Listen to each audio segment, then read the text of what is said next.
Oh, you know what? If something, even like a demon, is not vibing with my cats, we cannot be friends. Some thoughts probably should not be said out loud, but I recorded mine.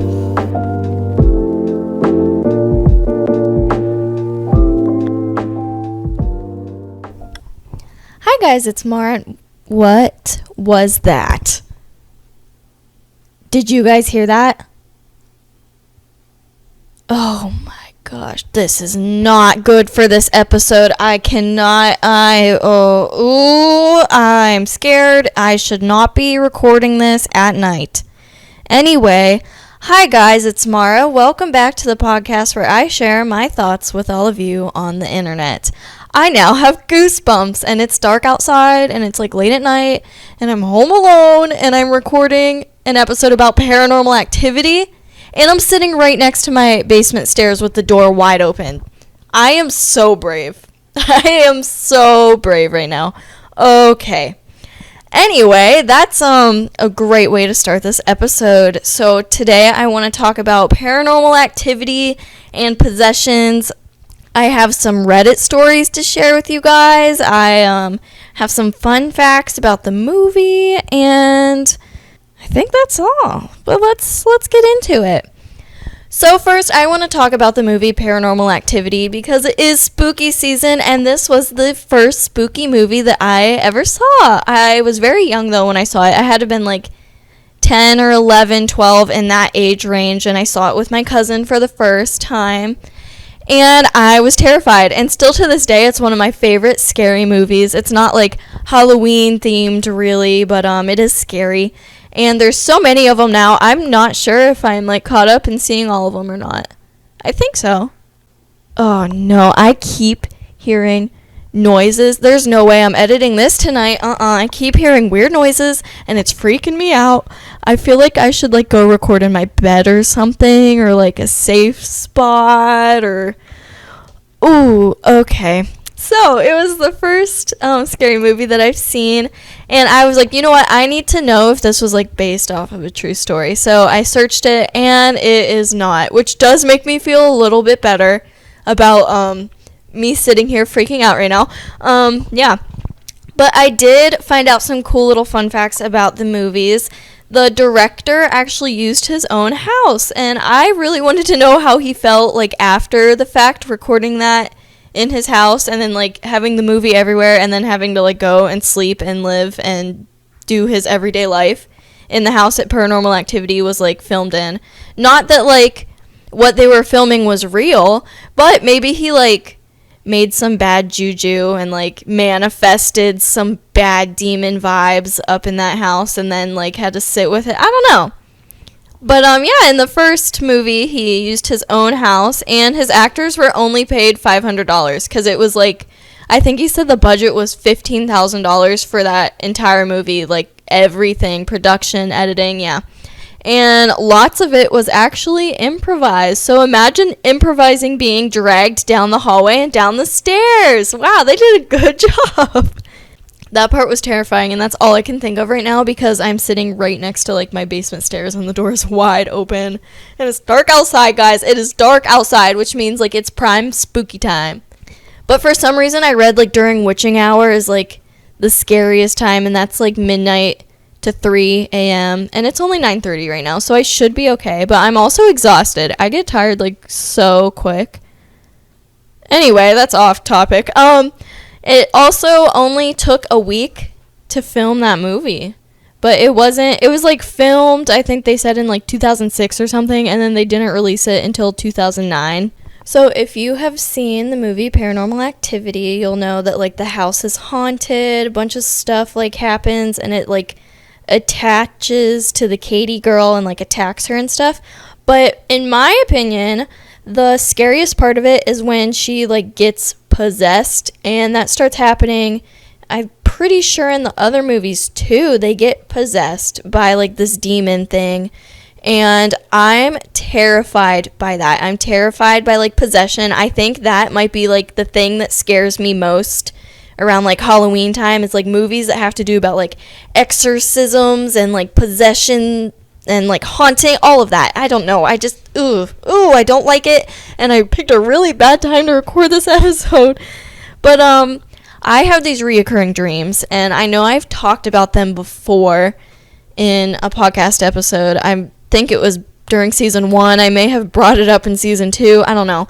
But I have these reoccurring dreams of things in my house, like, being possessed. And it's normally, like, an electric object, like a TV, or, like, once my Keurig got possessed in my dream. It's stuff like that. And I read that spirits and like paranormal activity and stuff actually really like things that have to do with electricity and like energy, and they like to take the energy from that stuff to make themselves more present in like walking life. So like you might have your lights flicker on and off and stuff, and then you'll notice like something move, and it's because the spirit was like sucking the energy out of your lights and using that energy to like move something to let you know that they're there. And that terrifies me. So in my reoccurring dreams, a lot of the times, like TVs, my car, my Keurig, like something will happen, it'll turn off and on, or like the energy will like be zapped, and then my house like has this demon thing. And this thing that I notice in every single one of my dreams is I can tell it's like the same energy, and it's like the same demon because the energy like matches it. And there's like this demon thing that just lives in my house and torments me in my dreams, in every single dream. And these can happen like years apart. I've been having them for years. And maybe it's just because like I'm that terrified of the Paranormal Activity movies that like that's what's happening. They're like projecting in my dream, and it's like really stuck in my brain or something, or there's like something trying to communicate with me and I don't like. I have no idea, and I don't like it. But another thing that like terrifies me is like possession through inanimate objects. I'm afraid that like a door is going to be possessed, and like I'm going to be like slammed in the door, and my body parts are going to be like slammed in the door, or my car is going to get possessed and it's going to like drive me off the road by itself, which like I hope that doesn't happen. I hope that can't happen. I hope that like that kind of like demon spirit energy is not possible and not true. But like who knows? That's like a fear of mine. So I was like really digging into like possessions and stuff, and I was like, can this happen? Like, do inanimate objects like get possessed? Like, is the cup sitting next to me, like, could it like get possessed? And I know like some reports of like people have like creepy old dolls and things that they find at thrift shops that have demons like attached to them. That's terrifying. And I looked on Reddit about like possessions and stuff, and there was a bunch about inanimate objects being possessed, but I found this one story about a person being possessed, which it was really hard to find. So hopefully that like doesn't happen a lot. But I do have this story about someone that was possessed, and I want to read it to you guys. So, one of my teachers used to work at a boarding school, and one night during a school movie, a student left to use the restroom, and after a bit of time had gone by, my teacher went to check on her and make sure she was okay. ... She wasn't ... Buckle up. So, she was huddled in the corner of a shower, foaming at the mouth with bloodshot eyes. My teacher freaked out and called a couple others over, and the chick started spewing out random, incoherent things in a really deep voice and stuff. Eventually, she snapped out of it and didn't remember a thing. They went to her dorm room after, and I guess she had things like, this is like and it's like jumbled and it says Satan, written on her bunk bed and stuff. Pretty creepy. Edit, I just remember that my teacher said she was hissing at her. Small detail, but I thought I'd throw it in. A lot of really good points were brought up about diseases, etc. And it's likely that that's what happened. I haven't given the story a ton of thought. I heard it a little while back and then saw a thread and thought I would share. But I'm really glad these points were brought up. Could have very likely been a medical issue, but the way it happened and combined with the I Heart Satan shenanigans made it pretty creepy story nonetheless. So, and then in the comments, it does talk about like this brain disease that has the symptoms, and a lot of people mistake it for demonic possession. Like what? What disease is that? The patients can seize, foam, and bleed out of the mouth, hallucinate, and exhibit amnesia and other odd behavior. It primarily affects young women. Great to hear. Glad I read that. Gonna find that on WebMD. It sounds like this girl might have been suffering from it, so I hope she got professional medical treatment and not just an exorcism. Oh, guys, I have great news. The sound that I think I was hearing was the candle behind me. It's one of the woodwick ones, and it was making like the little like creaky like burning sound. I think that was it. I think I'm safe. I think it was just a candle. Just thought I'd let you guys know. Okay, and I have one more story from Reddit about being possessed. So, when I was 14, me and my best friend at the time got an Ouija table and decided to play with it a bit. We got into a dark room at my place, did light some candles, and started the bullcrap. Another friend of ours knocked at the door as we tried to contact the spirits. We let her in and resumed. This third person kept mocking as we tried to get the supernatural messages, when all of a sudden she passed out. We thought she was joking, but then she opened her eyes and started to talk with a voice that wasn't hers. It was darn scary, but we still thought she could be playing with us. Then she laughed, a horrible laughter, and started to say things that happened to me that I never said to anyone, and same for my best friend. Candles started flickering, and the flames went... Oh, don't talk about candles right now. I just reassured myself. Ugh. Okay, anyway. Candles started flickering, and the flames went a bit too high for my skeptical being not to shiver in spite of myself.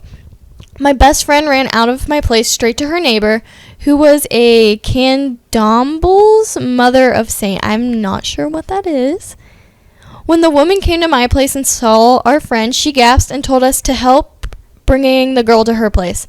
We did so, but not before getting some scratches by not allowing her to get undressed in daylight, calling to some men that were looking at us as we marched toward the Holy Mother's place. Once there, she locked herself with the girl in a room and told us to wait outside. I don't know what happened, but after a couple of hours our friend came out, very tired and didn't remember anything after we let her in and started to play with the Ouija table. The Mother of Saint told us off to not play with what we can't control and whatnot. Nowadays, I believe this friend got impressed/suggested with the ritual, and it was all. The only intriguing thing is the fact that she knew all of those secret things about me and my best friend. It was scary for two 14-year-old girls, that's for sure. Ugh. Ooh, I don't like the way that made me feel. So yeah, the one thing that I did notice, I can't remember if it was in Paranormal Activity or not, but that, like, voice, like, when they get possessed, they talk with, like, a demon voice. You see it in, like, the movies, and, like, I can hear the voice in my head, and it's gross. In my reoccurring, like, possession, scary dreams, there is no voice, it's just energy, so that's nice to think of. Now the candle behind me is really flickering and, like, freaking me out, but I think I'm just paranoid. If the candle starts talking to me, guys, I gotta go. I don't know where I'm going, but I'm going somewhere. Another thing that I noticed, and I think it just has to do about, like, the exorcisms and such, is in Pennsylvania.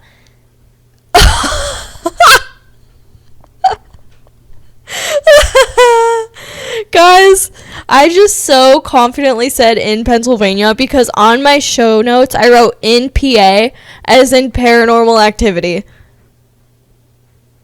Yep, I am so sleepy tired right now. In Pennsylvania, I said it so seriously. Okay, let's try that again. In Paranormal Activity and, like, all the Reddit stories and stuff, the demon possessing them is always, like, terrified of the cross and, like, religion and, like, good, happy energy. And I don't know if that's, like, just because of exorcisms, like, always taking place in, like, a church, or, like, why is that? But, like, I don't know. That's what I noticed. So jumping to the topic of exorcisms, I originally learned in psychology class that they used to do exorcisms, like, way back as a medical treatment for people who were mentally ill. And we also learned that people who were honestly just suffering from schizophrenia and, like, hallucinations, psychosis, stuff like that, that they would drill holes in their skull to let the demons out, which, ow. My brain hurts just thinking about that. And, exorcisms now obviously are not used for like mental illness treatments like that you get an SSRI and you call it a day. Exorcisms now are used for like people who are possessed by demons. And I honestly don't know if exorcism's a thing that still happened, but on Reddit I did find a story about an exorcism. Someone posted a request that they wanted someone that has personally witnessed an exorcism. They wanted to know what year it happened, who was present, if it was documented within the church, what happened to the person being exorcised, and did you see anything paranormal or supernatural? And one person in the comments did answer, and I'm going to read it to you guys. Hope I can be of some help. A little backstory. My father was and has been a preacher and an evangelist, I think. Another thing I don't know what it is. Since he was about 20 or even younger, really. He's now 52. This was also posted 10 years ago, by the way. We were on a mission trip to Russia when this happened, and it was a huge camp meeting, if you want to call it that. Let me first off just answer your questions directly one by one. What year did it happen? 1993, it was a huge auditorium in Russia. Keep in mind, this was only a few years after the Lenin Tower was pulled down and the USSR was absolved. This being the birthplace of Lenin, there were either very radical extremist and militant groups or communist/Lenin sympathizers. I'm really bad with history, guys, so I honestly have no idea what I'm reading at the moment, but here's a little more history, I guess. In fact, one day, while my father was holding a doll that he had bought as a souvenir, we were walking to Lenin's memorial, and he had about 20 soldiers hold him at gunpoint. I guess they had received a lot of terrorist threats and were being very cautious that there wasn't anything inside the doll. That's not good. Who all was present? There were a lot of Russian teenagers and young adults, I think somewhere around 10,000. The place was just huge. Along with that, there were 2 other couples, along with one gentleman, all from America, that had been in Russia for some time. They were kind of like the tour guides, so to speak. Was it documented within the church?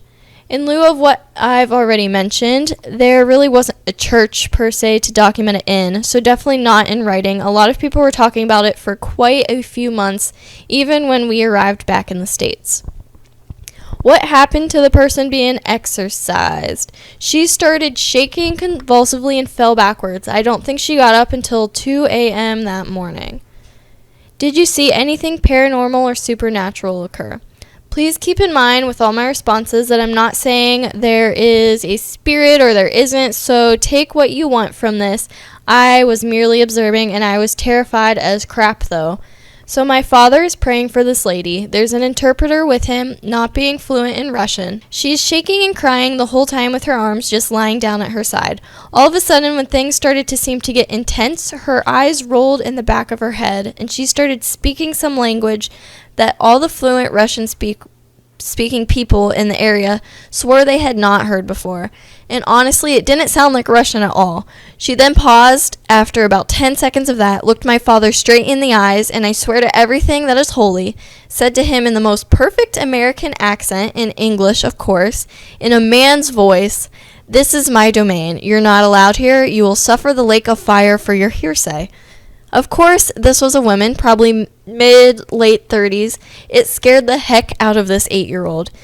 And then he just said, if there's anything that I left out, please ask away. And then in the comments of that thread, there is one other thing that I wanted to talk about. It's not an exorcism, but it's about an Ouija board, and since I just read something about an Ouija board, I felt it fit. So, not an exorcism, but I was involved in using an Ouija board once. I have never done it again since because of the crap that board said. Those that believe, without a doubt, that demons don't exist can cite every and all study possible, but when you have a board preceding events with eerie accuracy and exposing secrets amongst friends in the group, you know there are things in the world which we don't currently understand as humans.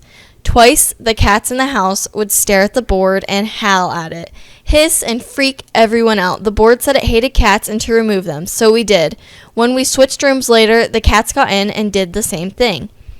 The things that were said scared me so bad that I slept with a light on for 2 years afterwards. I could fill a book with all the things that happened that night and the month following. Minor things happened over the course of the year, but that first month really threw me in a loop. I'll touch on some things that happened that night, but know that I'm leaving a lot out and only touching major points. So a little background, me and my 2 buds, we were slightly buzzed, bored with video games, and a friend that owns the house says he has a board. My other friend is Catholic and says, absolutely do not use it. Smart. So that makes me want to do it more. Of course, okay. And we somehow convince him to come along. Being buzzed in the basement in complete dark, things are a little spooky. I'm not even buzzed right now and things are spooky and the light's on and I have a candle. Okay, anyway. But none of us believe in Ouija boards. We poke fun for a little bit. I fake the piece moving. Then we get serious and decide to get quiet and really try before giving up and returning to video games. That last chance ended up working. Oh my lord, my dryer just stopped. It was supposed to though, but the buzz thing scared me. Okay, anyway. That last chance ended up working. The piece moved very slightly and was very weak, but it did move. This is when the cat seemed to immediately be aware of what was happening. Oh, my cat just jumped on the couch. I am so scared tonight, guys. I want a friend. Okay. They came down into the basement and started howling. It was frightening. Honestly, just to hear the howl. The board said it hated cats, although wouldn't explain why, just ignored the question and said to remove them immediately. We did. So to make sure we weren't... Oh, you know what?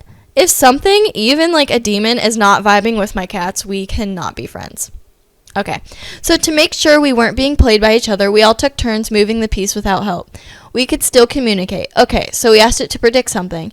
It said 16 people are in the house. We had people all over, so we went upstairs really quickly and counted. We had counted 15, but then remembered one of my bud's roommates had his kid over. 16.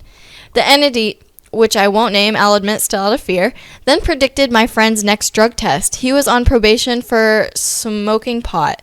He can call in to see when it's after a certain time, midnight I believe, and once the time came, we called in and it was correct. So we end up spending 5 hours asking questions. The piece began to move faster and grew stronger. The energy even made jokes at some point, which really threw us for a loop. We moved to the attic since dawn was coming, and the board for some reason said it couldn't work in the light that was seeping through the basement windows. When we set up in the attic, the entity says it isn't the name we were looking for. We ask it to get the right entity and says no. We are about to call it quits anyway when the piece moves to H and then A. We are all thinking, what does that mean? And then realize it spells ha, which was, of course, laughter. It was the entity the whole time. We forgot about keeping the cats out. The path upstairs isn't blocked, so they come up and do the hissing, howling fits again. The board says to remove them, and we do. What kind of demon doesn't like cats?